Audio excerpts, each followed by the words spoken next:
La saison 3 de Valkyrie Apocalypse nous dévoile un nouveau trailer. Oh putain, mais c'est incroyable.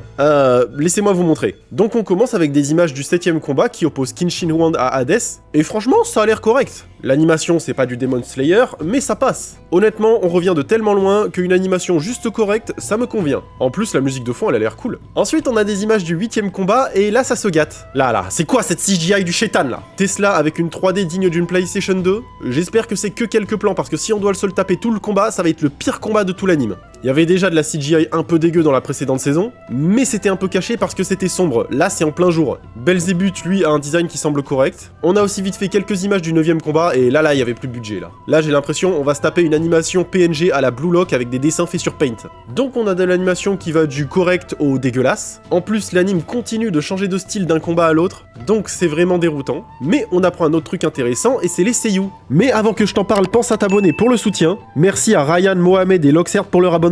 Abonnez-vous si vous voulez être cité vous aussi. Alors il y en avait 3 qu'on connaissait déjà. Kin qui a la voix de Tenya et Genos dans One Punch Man, Hades qui a la voix de Byakuya et Kokushibo, et Belzébuth qui a la voix de Hisoka et Ulquiorra. Et bien on apprend que Tesla aura lui la voix de Saitama et Benimaru dans Fire Force, Apollo aura la voix de Rogue dans Fairy Tail et Zack dans Final Fantasy VII, et Leonidas aura la voix de Azuma dans Fairy Tail ou ce mec dans Naruto. Ouais, même pour les seiyuu il y avait plus de budget là. Donc le premier trailer m'avait donné un petit espoir que l'anime adapte enfin un peu correctement le manga, mais là j'ai plus d'espoir, hein, ça va être de la merde comme les saisons précédentes. Donc si vous êtes anime only, je vous en conjure, allez lire le manga. Si vous vous êtes arrêté à la saison 2, il faut reprendre au chapitre 55.